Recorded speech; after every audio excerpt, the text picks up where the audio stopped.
morning, good afternoon, good evening, no matter where you are, whenever you're watching this. This is Floating in Dreams. Today's video is going to be a full face of Glossier. Welcome to everybody watching today. Thank you so very much for joining me. Today's video is going to be a full face of Glossier products. Now, I'm located in the Netherlands and Glossier is a very difficult brand for me to buy. So it took me some time to gather enough products to be able to show you what resembles a full face. Now, granted, there are going to be a couple of products missing here because either those products didn't interest me from the line or it's just not something that I currently need in my makeup collection. But I have pretty much everything here so that you get a good idea that if you were thinking of possibly buying this brand, that I can give you an idea of where to start. And in case you're new here, hi, my name is Maaike. I live in the Netherlands. I like to come on here to chat about eyeshadow palettes, do essence and couture reviews, and getting the use out of my makeup. And because I have fair skin with a cool to neutral undertone, I deem myself a snow angel. And if you would like to join the Snow Angel Club, then definitely click subscribe down below. So today we're doing a full face of Glossier. There are a couple of products I don't have, as I already mentioned. I don't have their powder, I don't have any of their lip balms, I don't have mascara, I don't have a bronzer, and I think that's on brows, and everything else I have from this brand. So I think that's a pretty good array of different products that we can talk about.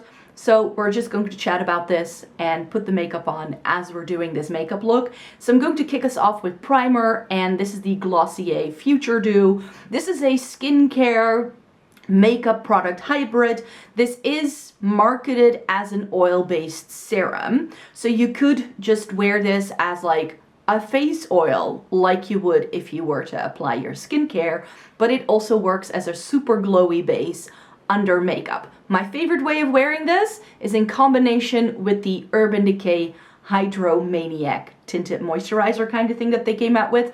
If you want to go for ultimate glow, those two products are a really, really good combination.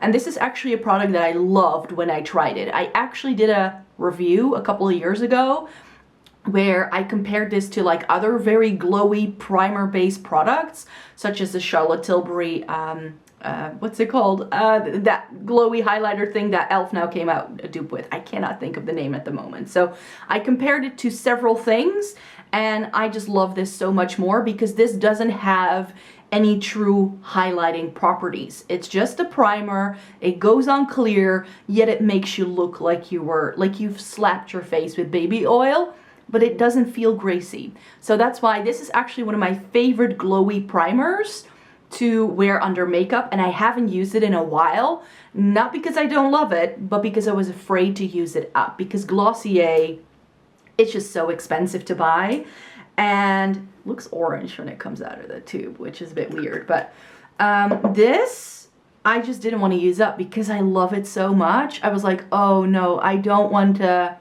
ever be without this. And because my only opportunity to buy Glossier is when I travel, because the website does not ship internationally to all territories. It's like just a few select countries, some of them based in Europe. I believe they do ship to Sweden and France and the UK, but they don't ship to the Netherlands. So I always get questions when I show Glossier, like, where do you get it? So I bought the first batch of products when I went to New York pre-pandemic, hoping that like a year or two down the line, I will be able to do another trip and get some more of the products. And we all know what happened after 2019. So yeah, that didn't allow me to travel. And then Glossier has also changed their business model quite a bit. Actually, the store in New York where I bought, for instance, this product, it's no longer around, I believe. They no longer have that store, but they did open a store in the meantime in London. So when I went to London in August, I made a point of going to the Glossier store in Covent Garden, and then I picked up some more products, for instance, their skin tint. This was a product I still wanted to try, but when I was in New York, I just couldn't buy everything in one go. It would be a bit too expensive. So that's why I only bought a couple of products, but the Glossier skin tint was still very much on the wish list. So I got this in shade G11. G12 is the shade of the concealer I have, because I didn't want this to be too light. Even though I'm very fair, I sometimes find that if my foundation is too light, it makes me look too much like a ghost, and it can be very clashing with other products. So I sometimes actually like going a shade up and just blend it down my neck. because I feel that works better. So yeah, so I have bought these products while traveling, mostly. Of course, I think you can go through a like drop shipping company if you'd like. Or maybe if you have a friend in one of these places, they might be able to order it for you online as well. I know that that's how people get their hands on it, but just know if you're in Europe and you have a trip planned, go to London if you want to try Glossier. I would not recommend just going to a place, but that's usually why I choose, like how I choose travel destinations, that I selected based on the makeup I can buy. I'm not gonna lie. So yeah, the skin tint from Glossier is truly a skin tint. This has very little coverage. As you will see, it will not do a lot in terms of like truly taking away much of my redness. It's just one of those things that evens out your skin. But for me, maybe not right now because we're heading into fall, winter. So then I do like a little bit more coverage. But if you want that very dewy, barely there makeup that I really like to do in like the spring, summer season, then this is just really nice. Do you just see that? Yes, there's still redness, but my skin does look more even. I mean, I've got studio lights on, so my skin is going to look more even than it does in real life anyways, but I feel that it does sort of give you more of like an airbrushed effect almost, but without adding too much pigment. And that's why I also went with shade G11, because I feel that if a shade like this, if a product like this is too light, it's not going to give that effect. So sometimes I therefore opt for these darker things. Next up, we've got concealer. And I love the Glossier Stretch Concealer. Ever since I tried it, this was one of the products I picked up in New York. I've been loving mine. So this is a product I've already reviewed. I've used it tons. I've put it in many Shop My Stashes. This is just the ultimate dewy, very lightweight, creamy concealer.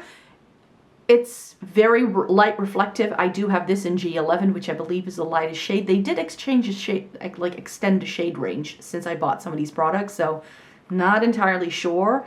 But it again doesn't have a lot of coverage, and I have pretty deep set eyes, so I want to do something about the blueness that I've got going on there, so I don't feel this is enough to cover that by itself.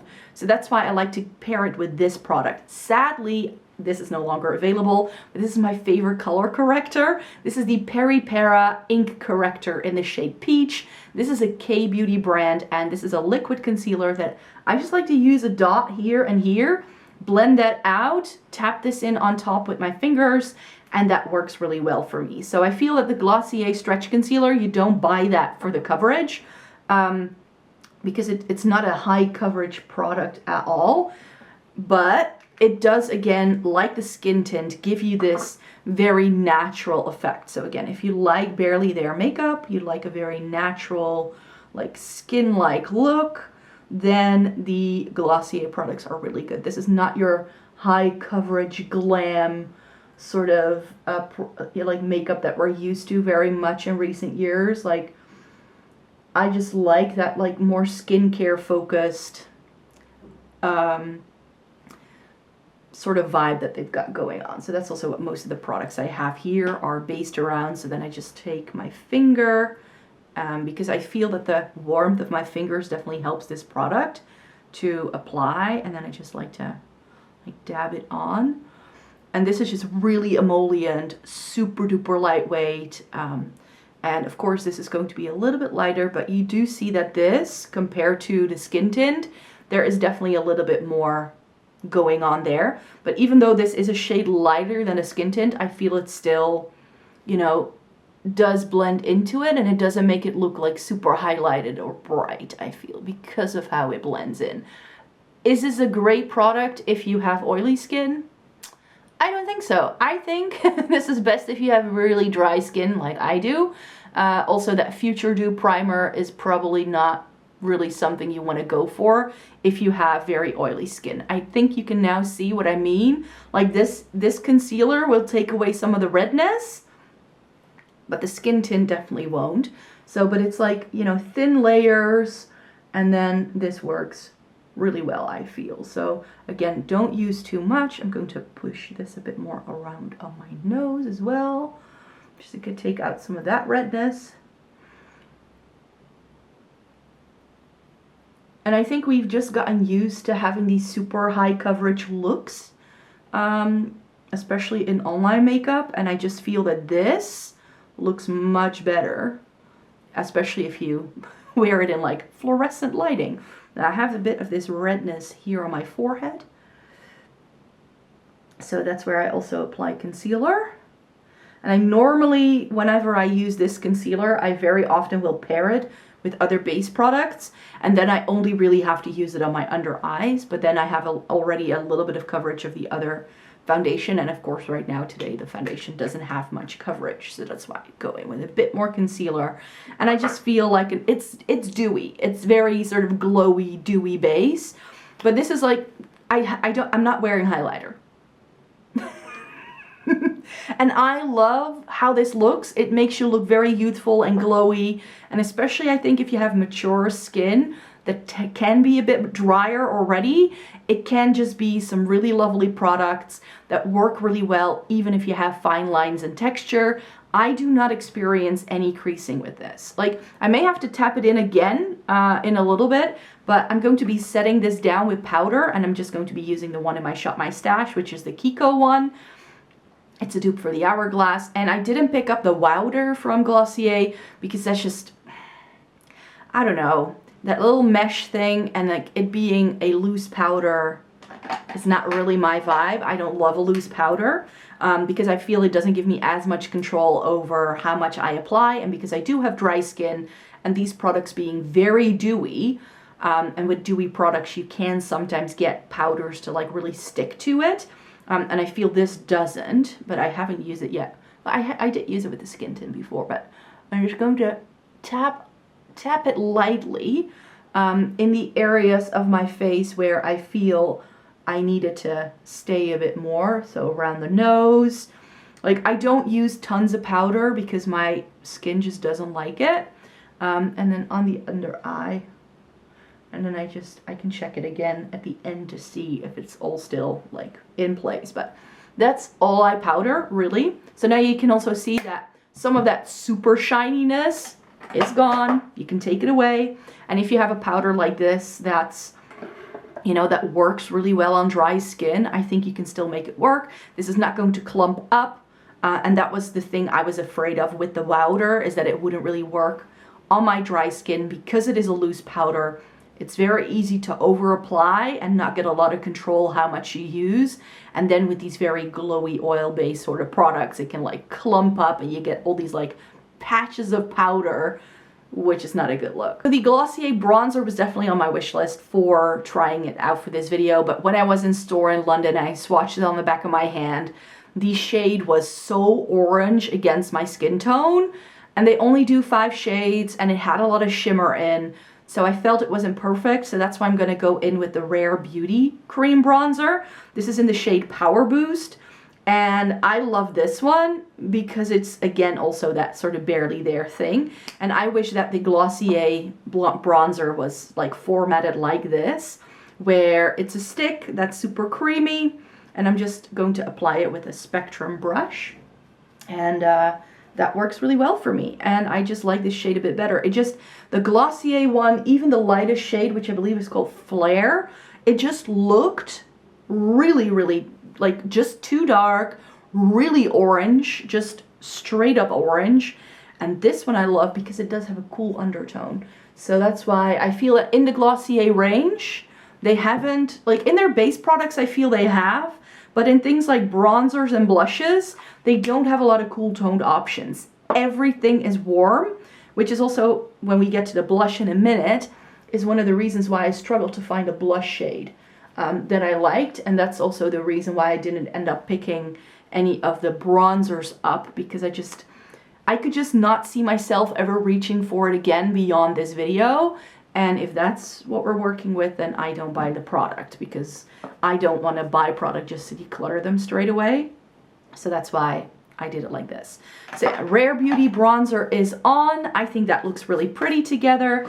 And then we're going to go in with highlighter next. Another favorite. This is why I wanted to do this video, because a lot of the Glossier products that I bought when I was in New York became instant favorites when I tried this. The Glossier Haloscope in Quartz. This, I don't know, I've tried not that many cream highlighters, but because of this, I don't really feel I need to try anymore. So the way I apply this is, again, just using fingers. I'm using the stick to warm up the product on my finger.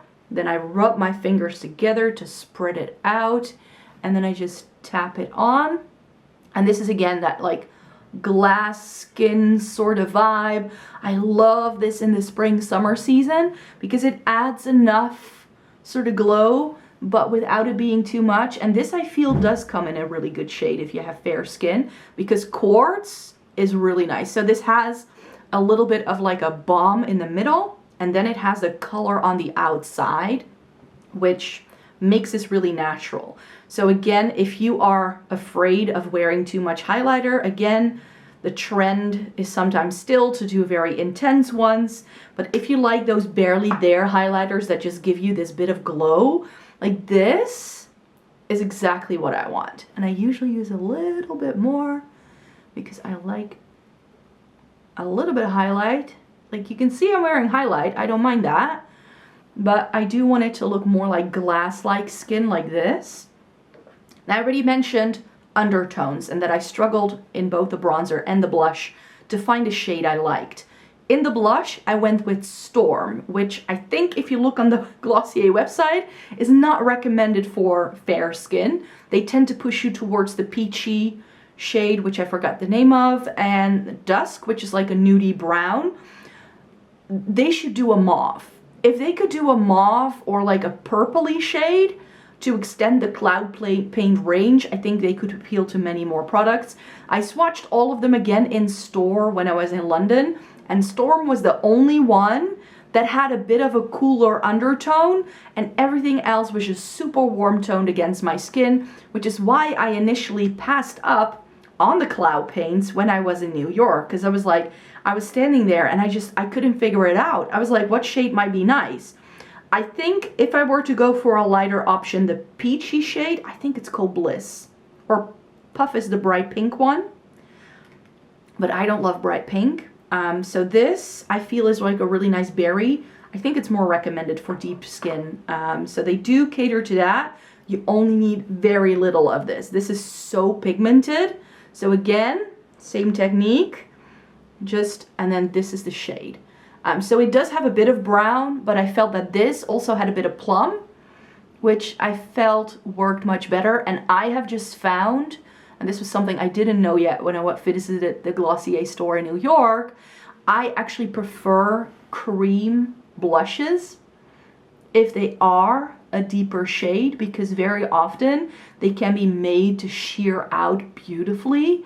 And if for some reason in the darker, more vibrant shades that a lot of brands do, we get so many more undertones than in the very light shades. It's like the light shades are always like a bright pink and a peach, and you're like, but I don't want a bright pink.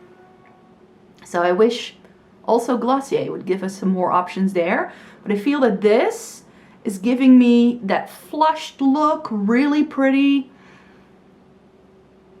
But, you know, I'm wearing blush. It's not like I'm not wearing anything at all. And I do think that this works really well. And I think you could see how little I actually took out of the tube. And I still have some left on the back of my hand. That's how little you need with these. So these are very difficult to actually use up. Yeah, I like this cheek look. I think it goes really well together, and with my skin tone, I do see now that I need to blend this a little bit better. And this is why I love these products, because it's also emollient. You can just use fingers and slap it on and you're out the door. It's so easy to use. So now I'm going to be doing my brows and priming my lids so we can get to the eyeshadow next. Right, so I've double primed my lids using my trusty Milani eyeshadow primer first to make sure I have a base that sticks everything down, and then I went in with my MAC Paint Pot and Painterly to block out my lid and to have a tackier base. And I set it with my MAC Vanilla eyeshadow at the moment so that I have no creasing, no fallout, no nothing, and no issues blending anything either. I'm going to go in with 2 Glossier eyeshadow products. These are things I really wanted to try when these launched. So Glossier came out with these trio eyeshadows. And actually these are removable pans, so you can take out this little tray and sort of swap them around if you have multiples of these. And this is in the shade Jute. So all of their eyeshadow palettes are this monochromatic look with a matte, a satin, and a more shimmery finish. They also do a very pretty mauve-y shade. So in the eyeshadows, we do get cool tones. So now they only need to do it in the blushes and in the bronzers. And then we're also going in with the Lid Star in the shade Fawn. This is a more mauve-y shade, but it's like mauve-y taupe. It's like sort of in between. So I think what I'm just going to do is like do a basic look with this and then top this all over the lid just for fun. And these are very easy to use. Did I already use it once? I think I did already use it once just to try it out, just to see how it would go. But I will be putting this in a upcoming eyeshadow palette review in November. That's when I'm going to be using this in a full-on review. But this is just super natural, really easy, you know, very inoffensive eyeshadow. It's super foolproof. That's why I'm not even zooming you in, because literally there's nothing to be seen here. I'm just going to whack this on, and that's that. So I'm applying the matte shade with a MAC 217 to the crease, and as you can see, this pretty much blends itself. You just get a bit of definition. This is definitely one of the lighter ones. They also do some really pretty warm tones if that's what you're into, but we all know I like my taupey cool tones, and this is their taupe palette, so I had to try it. So I'm just going to be very messy with this because I really don't care. And then I'm going to take that satin shade on a Sigma E55, and I'm just going to apply this all over the lid. And if you just have the palette and you don't have the cream, then you can just, again, like use that very shimmering shade with your finger and like dab it all over the lid if you'd want to. I'm going to go back in with the matte and my trusty Sephora smudger brush. It's the oldest brush in my collection. I think I've had this for nearly 15 years. So I don't think they still do this. I'm just going to apply a little bit here, just on the outer corner, so we can add a little bit more of that sparkly shade that we're going to pop in the inner corner right now and like drag it along the lower lash line just to have a bit more of that shade visible. So I'm going to grab that on a Sigma, I think this is an E20. I don't know, the shade has rubbed off mine. Again, a very old brush that I've had for years. So I need to push it more here and just drag it a little bit. Sorry if I'm pulling faces. But that's just a really super quick and easy makeup look because I don't want to faff around too much.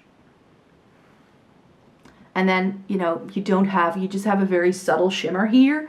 These are great, again, if you have more mature lids and you struggle with very metallic-y shades. This, like, very sparkly shade, it looks very sparkly in the pan, but it's not sparkly when it goes onto your lids. It just looks like a very intense satin shimmer and like M-top. And now I'm going to use a little bit of this just a dot in the middle. I'm just going to tap it in just to have a bit more depth there.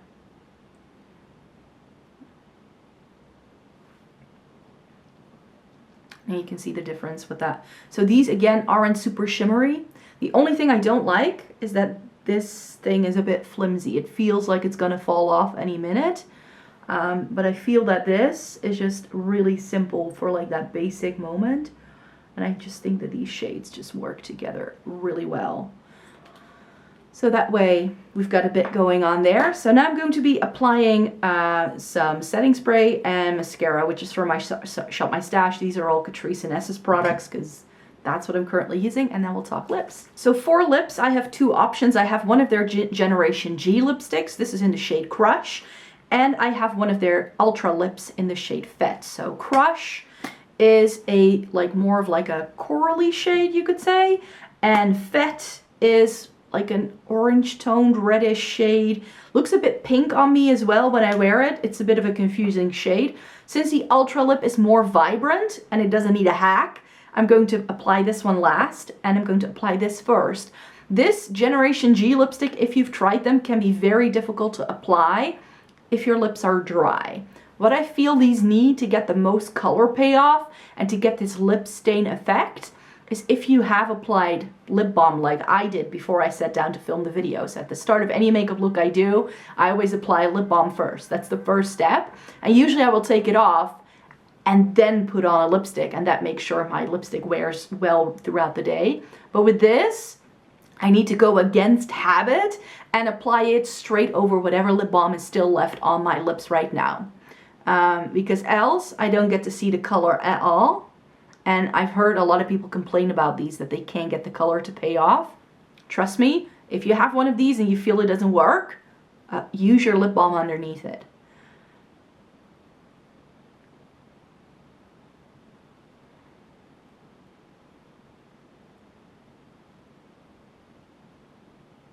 So again, are these going to give you the most pigmentation in your lipsticks? No, but these are really nice balmy textures, also because you keep the lip balm on. This does stay all day. For some reason, this kind of stains your lips. It's more like a lip stain, I would say, than a lipstick in a stick form. Crush is this like corally shade. It's a bit warmer. And I feel that these lipstick shades are also going to be tying the look together, especially when I put the Ultra Lip on. So yeah, with the Generation G lipsticks, just remember, they are okay, but you need to layer them over a lip balm to get any of the color to really show up.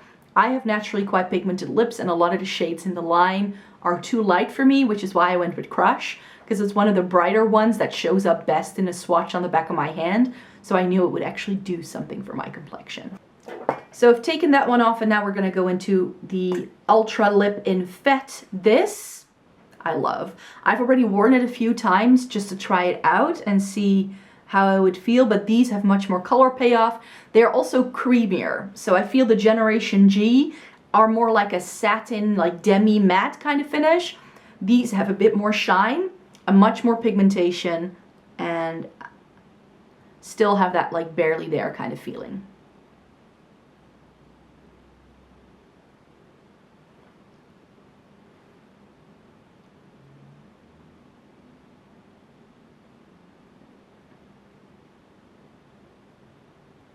So you can just see that this has a bit more glossiness to it, and it's also far more pigmented, and I feel that this adds the brightness I needed to also make the blush work for me, especially when I'm going to take my hair down, because today we are wearing the hair like this. And then I feel it goes with my coloring a lot better if I do it like this. So yeah, the Glossier products that I have here, I like all of them, but that was my aim when I bought products from this brand. I only wanted to buy the products that I knew would work for me, and I think I've made it clear why I think some products in the line do not work. I'm not a huge lip balm fiend, as in I have my favorites, that's what I stick to. That's why I've never tried any of the Glossier ones. Those are all of the products I had to share with you in today's video. I really hope you enjoyed watching today. That if you were considering buying these, now that they are a little bit easier to get if you're in Europe, I mean, still you have to travel to places. I think they are going to be expanding, and there are going to be more stores opening up in like places like Paris. At least that's the rumor. So hopefully they're gonna, and also one day have like full-on international shipping on their website. Fingers crossed, because they do some really lovely things. It goes very much with the kind of makeup I like to do. I had never put all of these products on together though. I do think that with what kind of makeup I like to personally do, I would, for instance, go for a different base if I also wear this concealer and this primer. I would not necessarily pair all of it together again, but I do feel this looks really pretty, and even though this has now been on my face for at least 30 minutes, no creasing, no nothing, I still look like a very dewy, lovely, youthful look, and that's what I like these products for. So I definitely want to mix and match these with other things though, but I hope you got something out of today's video. Thank you so very much for joining me. Thumbs up the video if you liked it. Subscribe to my channel if you'd like to see more by me. I make several videos every single week, so if you'd like to stay tuned for more, and I hope to see you in my next video. Bye bye!